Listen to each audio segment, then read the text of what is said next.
निःशुल्क स्वास्थ्य की सुविधा उपलब्ध करा रही है, तो उस प्रकार के विशेषज्ञ चिकित्सकों का अभाव हर एक स्तर पर हम लोगों को देखने को मिलता था। और ये कौन भूल सकता है, पूरी दुनिया पिछले 18-19 माह से कोरोना महामारी का सामना कर रहा है। इस कोरोना महामारी के दौरान आपने देखा होगा हर एक स्तर पर सतर्कता बरती गई, लेकिन एक बड़ा तबका मेडिकल क्षेत्र का ऐसा था जिसमें हमारे चिकित्सक थे, हेल्थ वर्कर्स थे, जिन लोगों ने अपनी जान की जोखिम को ध्यान में रखते हुए भी कि संक्रमण की चपेट में वे आ सकते हैं, उस सबके बावजूद उन्होंने मानवता की रक्षा के लिए अपने आप को समर्पित भाव के साथ जो कार्य किया, सर्वत्र उसकी प्रशंसा हुई। और उत्तर प्रदेश ने जो परिणाम दिए वो तो और भी चौंकाने वाले अच्छे परिणाम थे, जिस पर सर्वत्र और एक स्तर पर आदरणीय प्रधानमंत्री जी ने तो सराहना की है। देश के अन्य महत्वपूर्ण संस्थानों ने भी इसकी सराहना की और दुनिया के भी तमाम देशों ने और WHO ने भी उत्तर प्रदेश सरकार के इन प्रयासों की सराहना की। उत्तर प्रदेश से बेहतर परिणाम देने में इसलिए सफल रहा क्योंकि हम लोगों ने यहां पर जिस प्रकार से कोरोना प्रबंधन के लिए अंतर विभागीय समन्वय के माध्यम से चिकित्सकों, कोरोना वॉरियर्स, हेल्थ वर्कर्स और अलग अलग विभागों ने मिलकर के एक संयुक्त अभियान जो चलाया, उसके बेहतर परिणाम सामने आए। इसमें आंगनबाड़ी भी थी, आशा वर्कर भी थी, ANM भी थी, चुने हुए जनप्रतिनिधि, ग्राम प्रधान, पार्षद, ये सभी लोग मिलकर के उस अभियान के साथ जुड़े थे। परिणाम हमारे पक्ष में आया और आज मुझे प्रसन्नता है कि उत्तर प्रदेश उस स्थिति में है। मुझे याद है जब कोरोना का पहला मामला उत्तर प्रदेश के आगरा में देखने को मिला था, तो हमारे पास यहां पर जांच की कोई सुविधा नहीं थी। हमें सैंपल लेकर के NIB पुणे भेजना पड़ा था। मरीज के उपचार के लिए कोई सुविधा नहीं थी। मरीज के उपचार के लिए हमें सफदरजंग दिल्ली भेजना पड़ा था। लेकिन आज मुझे ये बताते हुए प्रसन्नता है कि उत्तर प्रदेश आज 4 लाख टेस्ट प्रतिदिन करने की क्षमता अपने पास रखता है। यानी 0 से 4 लाख टेस्ट प्रतिदिन करने की क्षमता एक सामान्य बात नहीं थी। कोरोना कालखंड में जब सारी व्यवस्थाएं अस्त व्यस्त थी, तब हम लोगों ने इस सुविधा को यहां पे पूरी मजबूती के साथ आगे बढ़ाया। इसमें PM केयर से भी पैसा लिया गया, राज्य सरकार ने भी पैसा दिया, CSR से भी पैसा आया, तमाम अन्य लोगों ने, संस्थाओं ने भी इसमें सहयोग किया और आज उसका परिणाम है कि 4 लाख टेस्ट की क्षमता उत्तर प्रदेश के पास है। जिस उत्तर प्रदेश में कोरोना जिस समय आया था, उस समय 36 जनपद हमारे ऐसे थे जिसमें ICU का एक भी बेड नहीं था। आज हमारे सभी 75 जनपदों में गवर्नमेंट सेक्टर में हमारे पास ICU बेड्स मौजूद हैं। हमारे पास वहां पर हर एक स्तर पर बेहतर स्वास्थ्य की सुविधा उपलब्ध है और हम लेवल 1, लेवल 2 और लेवल 3 की लगभग 1,80,000 बेड्स हम लोगों ने कोविड उपचार के लिए प्रदेश के अंदर तैयार करके रखे हुए हैं। हमारे पास वेंटिलेटर भी हैं, हमारे पास HNMC भी है, हमारे पास और भी अन्य तमाम प्रकार की सुविधाएं हैं। और सेकेंड वेव में जब हमारे सामने ऑक्सीजन की क्राइसिस आई, तो हर एक जनपद को ऑक्सीजन में आत्मनिर्भरता के लक्ष्य को प्राप्त करने के लिए, किसी भी जनपद को ऑक्सीजन के लिए किसी दूसरे के सहारे न रहना पड़े, हम लोगों ने पिछले 6 महीनों के अंदर, आप आश्चर्य करते होंगे, 518 ऑक्सीजन प्लांट भी प्रदेश के अंदर अलग अलग जनपदों में स्थापित किए हैं। ये 518 ऑक्सीजन प्लांट प्रदेश के अंदर ऑक्सीजन की आत्मनिर्भरता में के लक्ष्य को प्राप्त करने में सहायक होंगे। अभी 31 ऑक्सीजन प्लांट हमारे और लगने जा रहे हैं। यानी हर एक स्तर पर इस कार्यक्रम को आगे बढ़ाया गया और मुझे प्रसन्नता है कि आज BSL 2 की लगभग 15 नई लैब्स अन्य जनपदों में भी प्रारंभ हो रही है। हम सब जानते हैं कि हमने जो एक प्रक्रिया आगे बढ़ाई है, हम लोगों ने कोरोना का सामना तो किया ही। लोग कहते थे जब सेकंड वेव अभी समाप्ति नहीं हुई थी तो मीडिया में आशंका आने लगे थर्ड वेव आके रहेगी।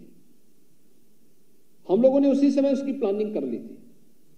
हमने कहा थर्ड वेव यूपी में नहीं आएगी, अब हम उसको पहले ही नियंत्रित कर लेंगे, क्योंकि हमें विश्वास था अपनी टीम पर, हमें विश्वास था अपने चिकित्सकों पर, हमें विश्वास था अपने हेल्थ वर्कर्स पर, हमें विश्वास था उन कोरोना वॉरियर्स पर जिन्होंने अपनी जान की परवाह किए बगैर उत्तर प्रदेश के प्रत्येक नागरिक को बचाने के लिए पूरी जद्दोजहद के साथ कार्य किया, पूरी ईमानदारी के साथ कार्य किया, और आज उसका परिणाम हमारे सामने है। थर्ड वेव दुनिया के विकसित देशों में आई है, अमेरिका में आई है, यूके में है, यूरोप में है, चीन के अंदर है, लेकिन उत्तर प्रदेश में थर्ड वेव की कोई आशंका फिलहाल नहीं है। लेकिन उस सब के बावजूद सतर्कता और सावधानी बहुत महत्वपूर्ण है, और उन सब के लिए हम इस सबको तैयार रहना पड़ेगा। मुझे प्रसन्नता है कि 15 जनपदों ने अपने यहां BSL-2 की जो लैब्स तैयार की हैं, ये न केवल कोरोना के जांच में, बल्कि मैं देख रहा था कि जब अभी हाल ही के दिनों में कुछ जनपदों में डेंगू से जुड़े हुए और जिका वायरस से जुड़े हुए मामले देखने को मिले थे, तो हमारी इन लैब्स ने भी उसमें बहुत अच्छा सहयोग किया था, बड़ा अच्छा सपोर्ट स्थानीय स्तर पर प्राप्त हुआ था, और ये निरंतर लोगों को इसका लाभ प्राप्त होगा, इसमें कोई संदेह नहीं होना चाहिए। एक लंबे समय के लिए हेल्थ इंफ्रास्ट्रक्चर कोरोना के बहाने ही सही प्रदेश के अंदर क्रिएट हुआ है। उत्तर प्रदेश, जिससे लोग ये उम्मीद पहले नहीं करते थे कि उत्तर प्रदेश इतना बेहतर रिजल्ट दे पाएगा, आज धीरे धीरे हर एक फील्ड में हम लोगों ने बेहतर परिणाम दिए हैं। मैं भी देख रहा था यहाँ पे जितने चिकित्सक आए थे, आज 310 चिकित्सक यहाँ पर विशेषज्ञ चिकित्सक हैं। इसमें पीडियाट्रिशियन भी हैं, इसमें गायनेकोलॉजिस्ट भी हैं, इसमें जनरल सर्जन भी हैं, इसमें ऑर्थोपेडिक सर्जन भी हैं, इसमें हर एक फील्ड फिजिशियन भी हैं।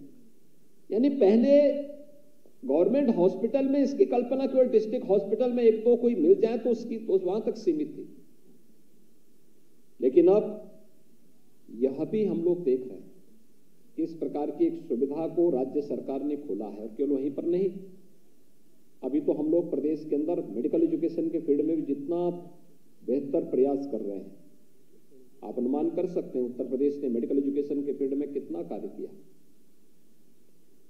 1947 से लेकर 2017 तक, यानी 70 वर्षों में उत्तर प्रदेश के अंदर केवल 12 मेडिकल कॉलेज बने थे, गवर्नमेंट सेक्टर में 12 मेडिकल कॉलेज, और आज 2017 से लेकर के 2021 के बीच में, यानी 4.5 वर्ष में हमारी सरकार, भारत सरकार के सहयोग से 33 नए मेडिकल कॉलेज बना रही है। 33 नए मेडिकल कॉलेजेस वर्तमान में उत्तर प्रदेश में बन रहे हैं, और मैं इस बात के लिए आभार व्यक्त करूंगा प्रधानमंत्री जी का कि आज उत्तर प्रदेश मेडिकल के एक नए हब के रूप में आगे बढ़ा है। ये मेडिकल कॉलेज 2019 में हम लोगों ने 8 मेडिकल कॉलेजेस प्रारंभ किए, वहां पे MBBS की पढ़ाई प्रारंभ हो चुकी है, उनका एक तीसरा सत्र प्रारंभ हो रहा है। इस सत्र में हम लोग 9 नए मेडिकल कॉलेजेस प्रारंभ कर रहे हैं। अभी हाल ही में सिद्धार्थनगर से प्रधानमंत्री जी ने उन 9 मेडिकल कॉलेजेस को शुभारंभ किया। नए सत्र के लिए NMC से उनकी परमिशन लेकर के उसको आगे बढ़ाने की कार्रवाई की है। हमारे शेष 17-18 नए मेडिकल कॉलेजेस बन रहे हैं, वर्तमान में युद्ध स्तर पर कार्य चल रहा है। हमारा प्रयास है 2022 के सत्र में हम वहां पर MBBS की प्रवेश की प्रक्रिया को आगे बढ़ाने का कार्य करेंगे। मुझे याद है जब मैं देवरिया गया था, देवरिया का मेडिकल कॉलेज भी इस सत्र में प्रवेश के लिए प्रारंभ हो चुका है, उसकी परमिशन मिल चुकी है।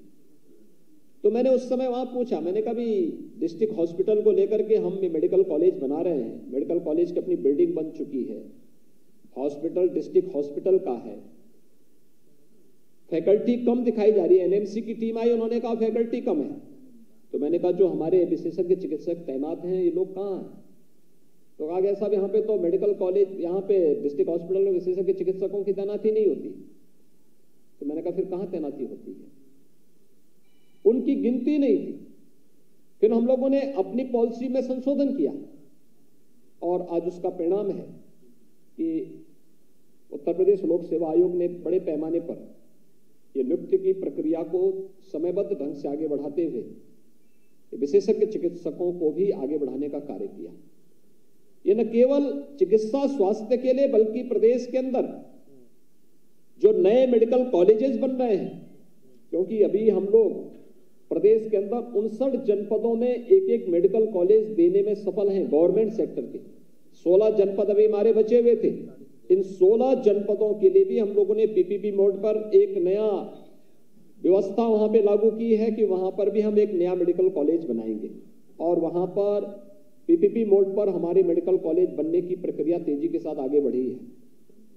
हमारा ये मानना है, एनएमसी ने इस बात की सहमति दी है कि अगर विशेषज्ञ चिकित्सक है और वह नया बनने वाला प्रधानमंत्री स्वास्थ्य सुरक्षा योजना के अंतर्गत कोई मेडिकल कॉलेज बनता है, शासन की पॉलिसी का पार्ट है, तो इन्हें फैकल्टी के रूप में भी आप वहां पर नामित कर सकते हैं। और इस दृष्टि से मुझे लगता है कि आप में से बहुत सारे लोग बनने वाले मेडिकल कॉलेजेस में फैकल्टी के रूप में भी बाद में वहां पर उपयोगी साबित हो सकते हैं। न केवल उसमें आपके कैरियर की दृष्टि से बहुत महत्वपूर्ण होगा, बल्कि आपको यहां पर विशेषज्ञ चिकित्सक के रूप में नियुक्ति देते समय एक सामान्य एमबीबीएस चिकित्सक की तुलना में एक ग्रेड ऊपर पहले से दिया गया है और धीरे धीरे करके आपके लिए आगे बढ़ने की ढेर सारी संभावनाओं को इसके माध्यम से आगे बढ़ाने में मदद मिलेगी। आज के इस अवसर पर जब आप सबको उत्तर प्रदेश की नई पॉलिसी के तहत विशेषज्ञ चिकित्सकों की तैनाती का कार्यक्रम यहां पर हो रहा है, मैं इस अवसर पर आप सबको हृदय से बधाई देता हूं। चिकित्सा स्वास्थ्य के विभाग में शामिल होने के लिए, जहां पर चिकित्सा स्वास्थ्य पूरी मजबूती के साथ प्रदेश के अंदर बेहतर स्वास्थ्य सुविधा प्रत्येक नागरिक को उपलब्ध कराने की अपनी प्रतिबद्धता के लिए कार्य कर रहा है, इस बड़े परिवार के साथ आप जोड़ने के लिए आए हैं। मैं आपका अभिनंदन करूंगा, आप सबसे उम्मीद करूंगा। आपने देखा होगा कि आपकी प्रायोरिटी को सरकार ने ध्यान में रख करके नियुक्ति की प्रक्रिया हो या फिर तैनाती की प्रक्रिया, उसका पूरा ध्यान दिया है, हर एक स्तर पर उसको सम्मान किया है। आप जा रहे हैं, जिस फील्ड में आप जा रहे हैं, आपका वास्ता पड़ेगा समाज के अंतिम पायदान पर बैठे हुए व्यक्ति से, और मुझे लगता है कि उस व्यक्ति की दुआ आपके लिए बहुत महत्वपूर्ण होगी। अगर आप उसकी दुआ ले पाएंगे तो मुझे लगता है कि आपके कैरियर के लिए बहुत महत्वपूर्ण साबित हो सकता है और आपको करना चाहिए। उन्हें कहीं भी आपके कार्य से निराशा न हो। मैंने इस बात को देखा है, मैं यहां पे भी देख रहा था, जो डॉक्टर आए इसमें तो गोरखपुर के लोग ज्यादा आए चुनाव उसमें चयन होकर के, और उनका चयन ज्यादा हुआ है, वो सभी जनपदों में जा रहे हैं। गोरखपुर से ही जो जने हैं, कुशीनगर में भी उनकी नियुक्ति हुई है, महाराजगंज में भी, सिद्धार्थनगर में भी, संत कबीर नगर में भी, बस्ती में भी, बहराइच में भी। लेकिन हमारा प्रयास होना चाहिए कि हमारी तैनाती जहां हुई है, हम वहां पर किसी भी व्यक्ति को निराश न होने दें। याद रखना, डॉक्टर जितना अधिक पेशेंट देखेगा, संख्या सीमित मत रखिए, आपके पास एक नया एक्सपीरियंस आएगा, एक नया अनुभव, आपको प्रत्येक मरीज में एक नया अनुभव देखने का अवसर प्राप्त होगा, एक नया अनुभव देखने को प्राप्त होगा, और उस अनुभव का लाभ लेने की आवश्यकता है। दूसरा, हमारी एक आदत खराब हो जाती है कि एक बार सरकारी नौकरी मिल गई तो उसके बाद फिर ना आगे की संभावनाओं को रोक देते हैं, और खासतौर पर प्राइवेट सेक्टर के जो हमारे चिकित्सक हैं वो उस फील्ड में काम ही नहीं करते थे।